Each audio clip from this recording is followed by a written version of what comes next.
If you're bored with just simply running your usual run, you might want to consider doing something different and getting off the beaten track. And I'm going to talk a bit about that in this video. Now, trail running, as it's often called, is becoming increasingly popular. And it means running through woods, forests, mountains and open country. And in the UK and Ireland it's often called fell running. And basically it means you're running where most people hike. The amount of organised trail races has grown over the past few years all over the world, and it's now well into the hundreds in North America alone. And runners often cite less impact stress compared to road running, as well as the challenging landscape and being in a non-urban environment. And these are some of the primary reasons that people give for enjoying trail running. And this move to nature is also reflected in a large increase in competitors at non-traditional or off-road triathlons. And of course, you have the adventure racing and this sort of thing. And this has been growing and growing over the past few years.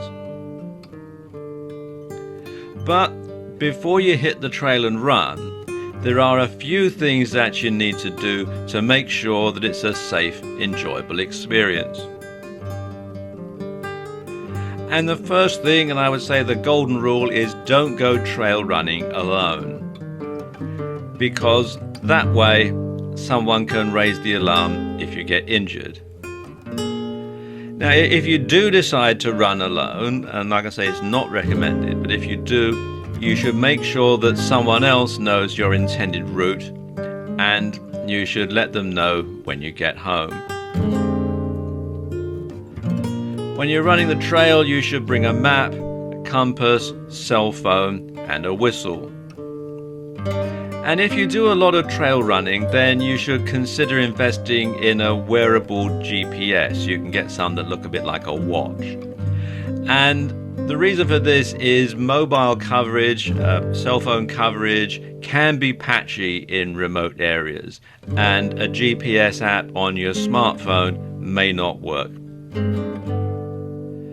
Something else that you should do is you should think in time, not in distance.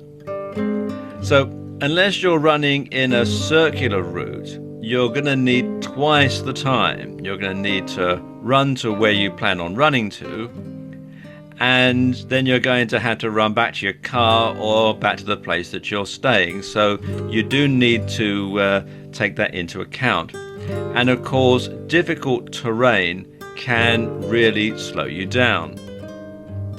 So what you should do is to run for half the time that you've set yourself. Then when you get to that time, turn around and go back regardless of how far you've run. Now, if most of your run is going to be downhill when you're going out, bear in mind it's going to take you longer to run back, so you should perhaps turn around about 1/3 of your time that you've set yourself. So you run for 1/3 of your time downhill, then you know you're going to have to turn around and it's going to take you more time to go back because you're mostly uphill. So you do have to factor all this in.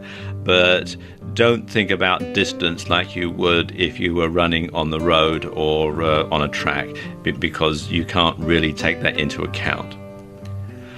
Something else that you should do is to check the weather forecast ahead of time before you set out on your run. And this is particularly important in mountain areas because the weather can really change quickly. So make sure you know what's expected. And if bad weather is forecast, then cancel your run or just do a short run so that you can be somewhere safe when the rain or snow or fog, etc. closes in. You also need to be aware of wildlife. There's lots of hazards out there in the woods. Bears, snakes, mountain lions, wolves, wild boar, etc. They can all pose a danger depending on where you're running.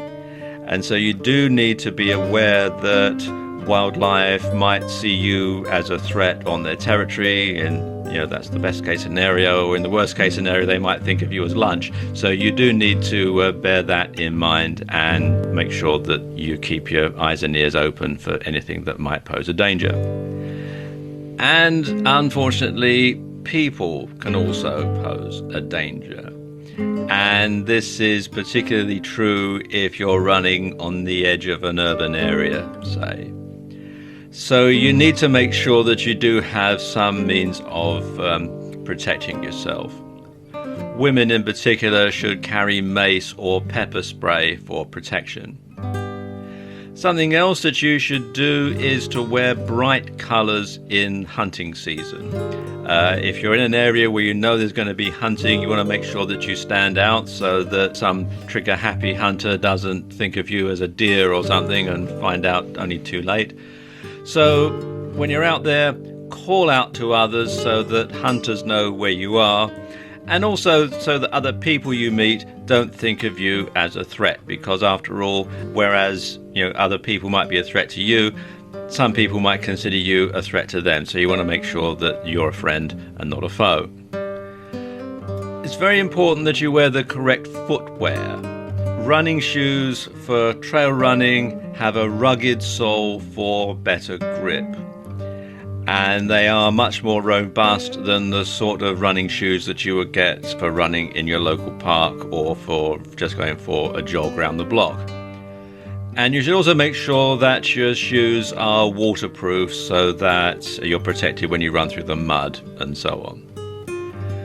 You also need to make sure that you have enough water so that you can stay hydrated. And this is particularly important if you're running in the summertime. Now, water from mountain streams may not be potable, it may not be drinkable, it may have all sorts of things in it that could make you sick. So you do need to have some fresh water, and not just for drinking, but also if you fall and cut yourself or graze yourself, you'll want to be able to wash the wound and get all the mud and stuff out of it before you put on a dressing. So you would need to make sure that you do have enough water for that purpose as well. You should also carry a first aid kit. You can carry a small first aid kit that's got things like bandages and sticking plasters and that sort of thing in, just to be able to dress any wounds that you might get while you're out there in the woods. And you can get a small one that can fit into a pouch or a bum bag or something like that. And you should also feed up before you go and carry energy bars even on short runs, because you never know when the weather might close in and your run might take you longer than you think. So you need to make sure that you do have enough energy, so you need to have food as well as water. Now, when you start trail running, you should start on easy, short trails and then build yourself up to the more challenging ones. If you join a trail running club, that can be very beneficial, especially if you're a trail running newbie, because you're going to have information from people who know the trails, you're going to have support from people who are other trail runners, and there's going to be some general sense of camaraderie as well. So it's a good idea to join a trail running club when you're first starting out. But above all else, have fun. Trail running is a fantastic way to enjoy spending time in the great outdoors.